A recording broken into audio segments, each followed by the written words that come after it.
Welcome back, all. Today we're gonna go ahead and begin the prep work to actually create a wireless access point, an open wireless access point, which can be identical to any other wireless access point in a sense. It can have the same name and it can have the same MAC address.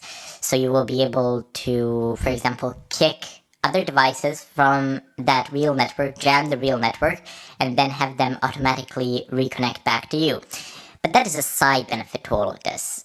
When you create your own wireless access point, an open one, this is especially dangerous for public places where people connect to open Wi-Fi without thinking twice and start connecting to their services online, payment gateways, social media, etc. This is where this becomes a really serious problem.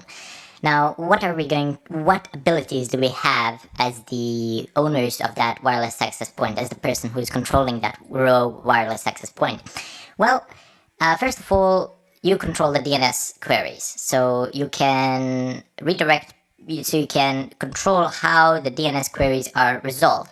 For example, you can have the domain that is resolved to your local IP address on which you have your own web server running, and where you can clone pretty much any site out there and then serve that fake site which looks exactly like the original pretty much, and once you serve it they can log in and it doesn't need to be HTTPS, or in some cases it has to be HTTPS due to the new standards in browsers.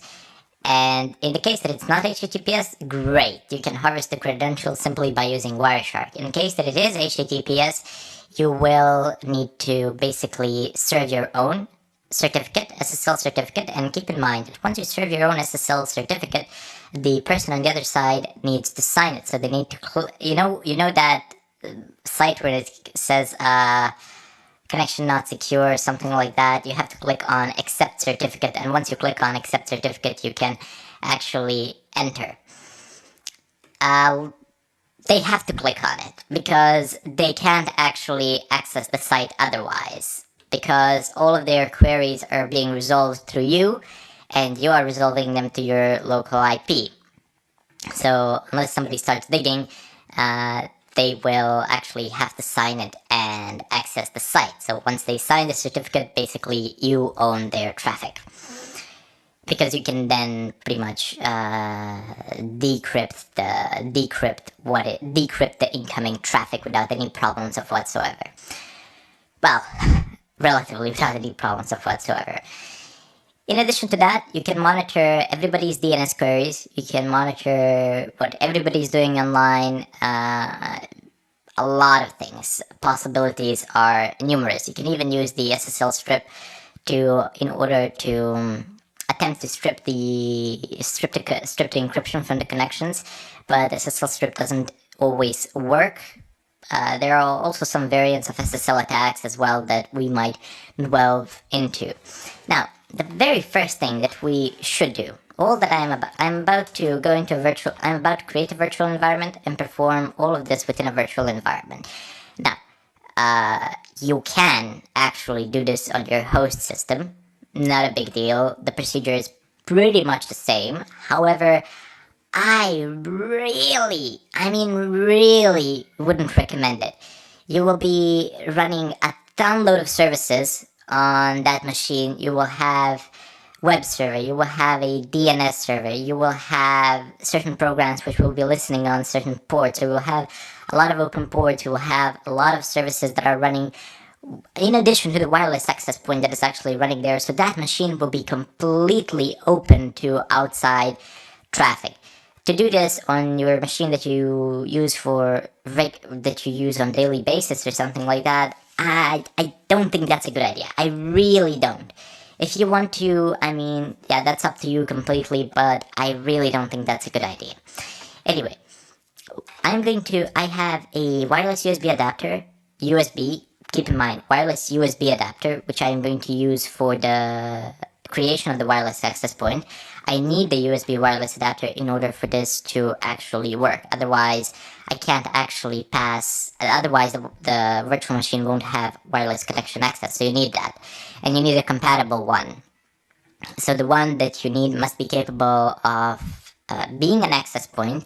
It needs to be compatible with Linux, and that should be it. So those two requirements, plus it needs to be capable of monitor mode. So those three requirements, once you meet them, you should be good.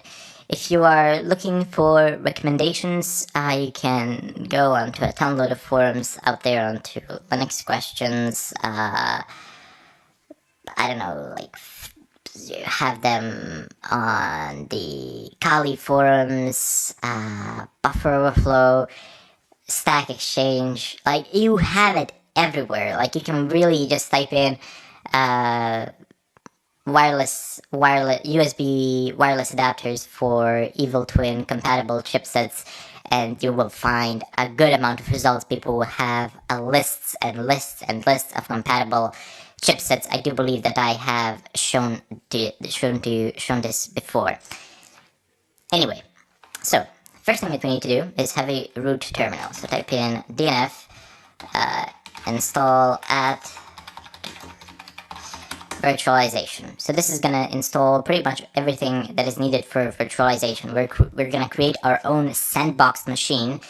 If it gets infected, or if it gets trashed, or if something happens to it, we really don't care, because it's just a virtual machine. We don't have any of our personal files there, so who cares? It's completely irrelevant. Anyway, now what we need to do is basically, once this is done, let's just go ahead and confirm dnf install virt manager. Okay, so that's installed as well, nothing to do. I'm not going to be using VirtualBox or VMware or anything like that, even though they're compatible with Linux and you can install those things on Linux. But generally, virtualization on Linux for Fedora anyway is done via KVM and Zen, but I really don't like Zen. I don't know why. I don't have any reason not to like it, really. I just use KVM. I've always used KVM pretty much. So yeah, KVM is a really serious way of virtualizing environments, really secure, safe, very professional. It's far, far, far above the VirtualBox level. So you can pass GPUs here, devices, mess around on end with the VMs. You have an entire command line for it as well, in addition to the GUI interface. And it has all that we need. Now, my USB wireless adapter is plugged into the machine. So it's plugged in. You will need to start the Virt manager. Let me just go ahead and get enforce permissive. Okay, set enforce to 1. Yours will be on 1 by default. I've set this to permissive to troubleshoot some things. You have SC Linux, which is mandatory access controls. You cannot disable them during runtime. You have to reset the machine to disable them. But it does have 2 modes. It has permissive and enforcing. Permissive will allow everything to happen, but it will inform you if something illegal is going on the machine. However, enforcing will actually prevent the illegal actions as well. But you cannot shut it off during runtime at all.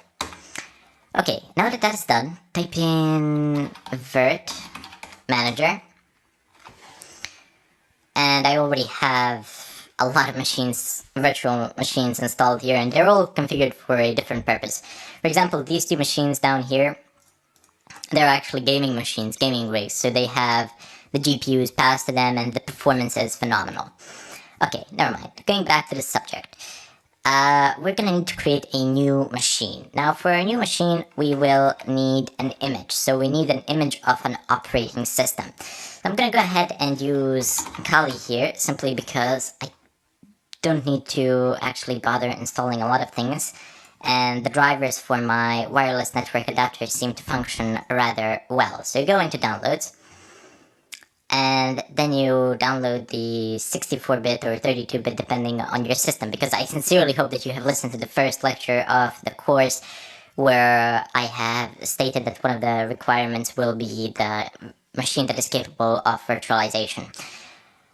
Okay, so just go ahead and basically click on ISO minus 64-bit, so save, click OK, and then the download will begin. I don't need to download it because I already have it.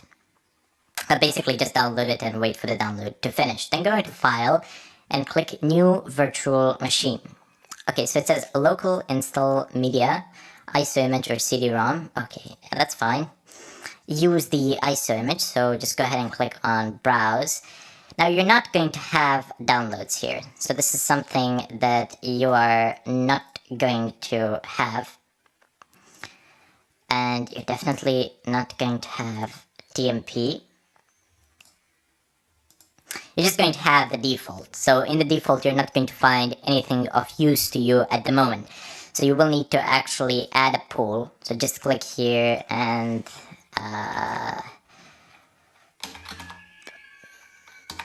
downloads. So just add a pool. The name here is arbitrary. Name it however you like.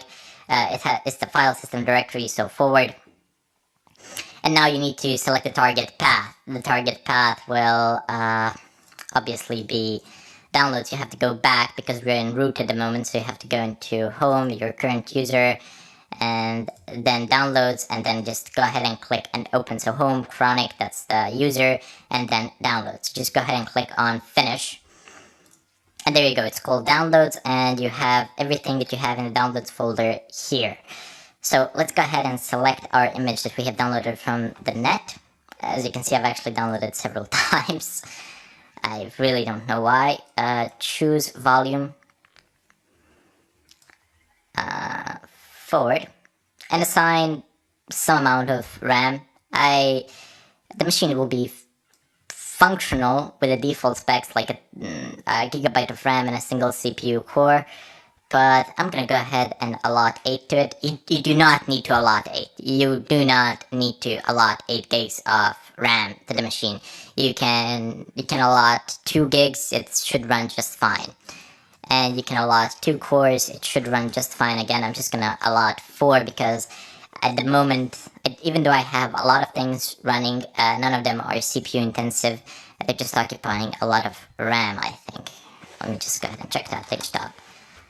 Okay, not even a lot of RAM. Actually, these are just terminal windows that are open and things that are running in the terminal window. So I have resources to spare, and therewith I am going to give those resources to spare to have the machine run a little bit smoother. But as I said, you can get away with 2 CPUs and with maybe two, maybe 4 gigs of RAM. I do not think that you will need 4 gigs of RAM.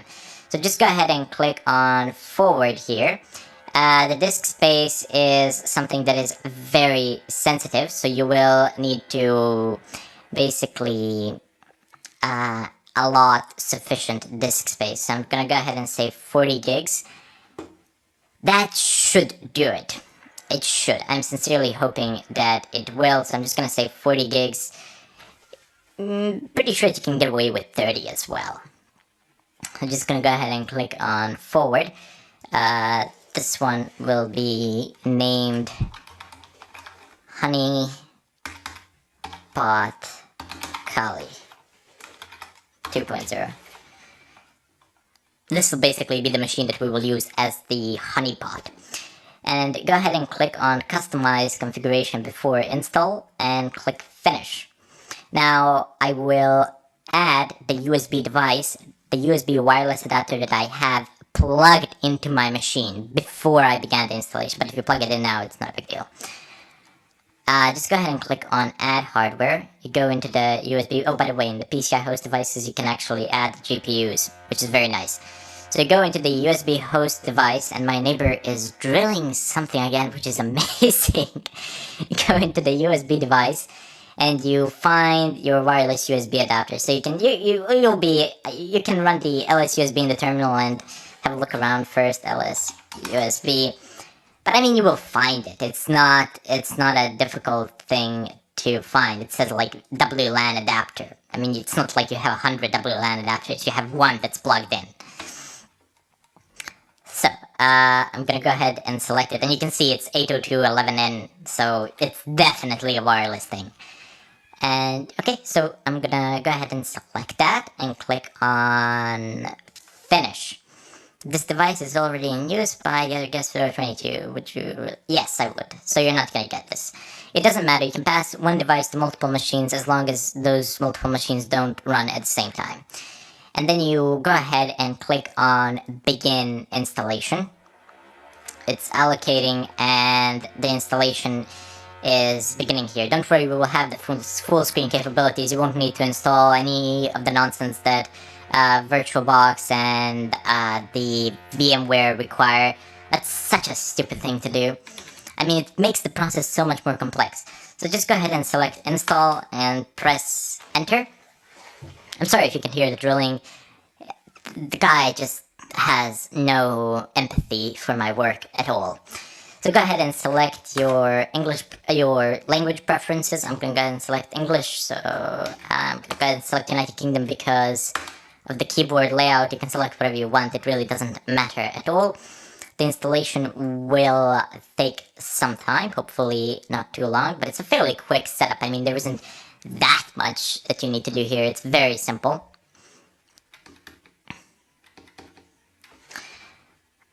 Dun dun dun dun dun dun. It's going. This may take some time. Oh wow, okay. So it's probably gonna take a little bit longer for you because this is being done on a PCI disk, so PCI SSD disk. Select your hostname. My hostname will be my domain 01. Go ahead and continue. So just select your hostname. You can change your hostname later on, it's not a big deal. Type in the root password, type in something that you will remember. Since this is I always advocate really strong passwords, but since this is a virtual machine, perhaps an extreme degree of caution is not necessary. I myself am just gonna go ahead and type in test. I would recommend that you type in something better in there. Why am I typing in test? Because this machine is going to get destroyed upon the completion of this tutorial, so, of this chapter or something like that, anyway. But it's a short-term machine. It's not gonna be there forever or something like that. The server virtual machines that I have running, they are much more secure in terms of password strengths. So just guide it, use the entire disk in terms of partitioning, select the one that you have available. You cannot, from this point on, delete. I don't think that there is a way anyway to actually affect the rest of the file system of your host system because you have allotted 40 gigs and those 40 gigs are going to be taken and that's it. You cannot touch anything else. So all files in one partition. Recommended. I don't really care. Finish partitioning and write changes to disk. Yes. And let it fly. So just let it go. I'm running a little bit short in terms of time, so I'm gonna interrupt the recording here, and then I'll be back a bit later when this is like moved on. Okay, so welcome back. Let's go ahead and continue. Wrong screen.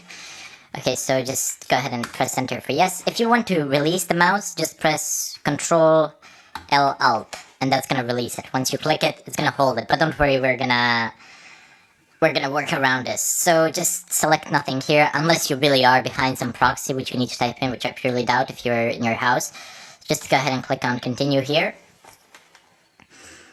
And let it roll. We will have the mouse, which is basically floating between your host and guest machine, so you'll be able to move it back and forth without any problems. Now, I'm not going to share the clipboard, or I didn't intend to do it anyway. I might, but I'm really not intending to do it. I prefer to keep this system as isolated as possible. Let me just go ahead. And you're gonna get, when you fire up this machine, one thing I did not mention. Let me just go ahead and move my menu. No, this is the height screen edge. Okay. So, you see this orange icon here? It's basically an SC Linux warning because it's an enforcing state, and it is not allowing the virtual machine to actually access the USB. So this was done deliberately. Basically, there's a few things that you can do, but obviously since you're the admin, there's nothing to do. You're gonna go ahead and click on details. And here you can go ahead and check a few interesting things. So if you believe that things should be allowed to read access by default, oh, I think this is the old one, not the new one, but it doesn't matter. Look, it's gonna tell you here if you believe that whatever is happening should be allowed to actually happen. It's gonna give you a set of commands which you need to run as root, and once you run them, it will actually allow it. And then down below, I don't know, you have some additional information, source and source path, and the port, the host, some really nice and interesting things. But, okay, I think it is for the wireless. Okay, yeah, it is. My apologies. But anyway, it actually tells you what to do if you want to allow this. So we'll see later on what we shall do. I think I shall just put it in permissive for the sake of this test run because there isn't really a need for me to do anything else.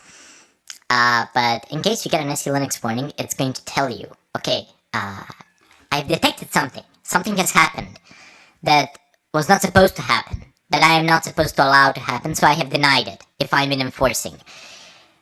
And if you, as a user, the supreme authority, let's say, as an admin, would like to allow this to actually happen, then please run these commands and alter my policy. Okay? So no big deal, you can just close it. And if you get a blue screen, if nothing's going on, just press enter or space or I don't know, something, and it's gonna run. If you see that the bar is stuck or not updating, just press space or enter or something like that, and it's gonna work. So install grub bootloader to the master boot record. Yes, please. Enter device manually. No, just select the one because you only have one device. This has nothing to do with your physical devices in your machine. This is just a virtual device which was assigned allotted space from your physical devices, let's say. So you don't really have, you really shouldn't be able to damage your file system in any way, form, or manner. I say shouldn't because there's always that 0.001% chance of something happening. Okay, installation is complete, so it's time to boot. Make sure to blah, blah, blah. Just go ahead and click on continue. Who cares? And I'm moving live packages. Come on. I really need to get more disk space. Like, seriously. I only have one SSD, one PCI SSD, which is 480 gigabytes, and the other one is a regular SSD, which is 480 as well. I should have gotten like 1.2 terabyte PCI SSD, but oh my god, the prices on that they were pretty high, I can tell you that. Like, very high. Okay, running remove live packages. Sometime today, hopefully, it's going to finish, and down below on the menu bar you can actually see my notes and the outline, what is this? This is actually the recording part, because I am using a software to record from the terminal itself, which is very nice. You can actually have a look at it. It's just capturing like this. You give it specifications. Just say record my desktop and then manually input the width and height and offset. The offset is good because if you have multiple multiple monitors, you can offset it by one monitor, so I'm recording the middle one. Okay, so 80, as you can see, just press space or something like that because the screen stops updating for some strange reason. And just go ahead and select Kali Linux, and there you go. SC Linux alert, AVC denial. it doesn't allow the USB to be passed or to be accessed. So details. Okay, so there we go. The proper thing that you would, if you wish to allow this on permanent basis, you can basically just run these commands down below. There are 2 of them here without the hashes, so no hashes as root, and that should be fine. I, for the moment, am really not gonna do that. Because this is a demo, I'm just gonna type in set enforce to 0, and then get enforce, which is in permissive mode. And then I'm just gonna force off the machine. Also, I need to add a panel input, and then I call this evil touch, but it's EV touch. USB graphics pad finished, so we have a floating mouse. And leave this device here, so just go ahead and play the machine again, run it. ABC denial happens again, but now it's in permissive mode. It's going to warn you again, but it's going to allow the action to actually take place. So I'm just gonna log in with root and then type in the password and sign in. And as you can see, my mouse, it's actually able to go back and forth between the host and the guest machine. Okay, so the screen, it's fairly ugly. So let's go into system settings. And you should probably change the CPU type as well to get a little bit of a better performance. So system... Oh wait, this is GNOME. You have system settings here. Go into displays. Select the display. Doesn't matter, it says unknown. And so select the native resolution of your display. So if your monitor is like 16 by 9 or something like that, select that native one. So you have the full screen, all nice, stretched out, gentle for the eyes. Keep changes. Hopefully it's gentle for the eyes. And there you go. So it's in full screen. It's fantastic. It's running relatively fast. It could be running a little bit faster. I spend a ton of time optimizing the Windows machines, so they're running pretty much the same as physical machines. And you have this, if you go into the in the middle of the upper portion of the screen, and you just touch the top there, you will get this.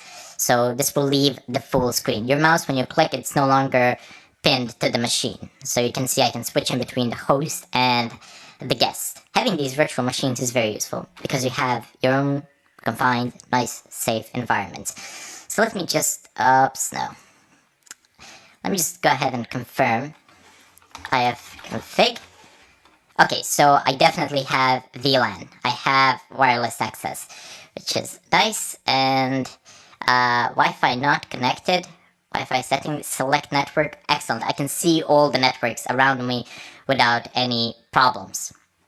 So my USB is passed, it's fully functional, no problems there. I'm gonna go ahead and type in power off the machine, because there's just one more thing that I actually forgot to do. It says current allocation 4, maximum allocation 4, and it says here Haswell no TSX. So just go ahead and select hypervisor default. Don't ask me why. A lot of trial and error has convinced me that this is probably the best option, and do it like this. If you want 4, then just allot 4s. Make sure that it's 4 here as well. And apply if you, oops, and you can see this happens. Probably doing something wrong, I don't really care. It's,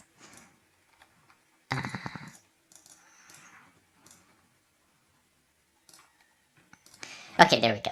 So that's just it. That's all you really need to do. Now go ahead and play the machine again. And you're gonna get this smaller screen while the machine is actually loading. Once it loads, it's gonna expand to the native resolution of your, monitor after the login does. Okay, there you go. So no need to install any additional things really in terms of virtualization. I'll install a few things later on, maybe the things that we'll actually need for our process. But as you can see, unlike VirtualBox, VMware, you don't need any additions for the full screen or anything like that. You just set the resolution and that's it. Sit back, relax, and enjoy the ride. Okay, so I'm gonna go ahead and bid you farewell here, and we will proceed in the follow-up.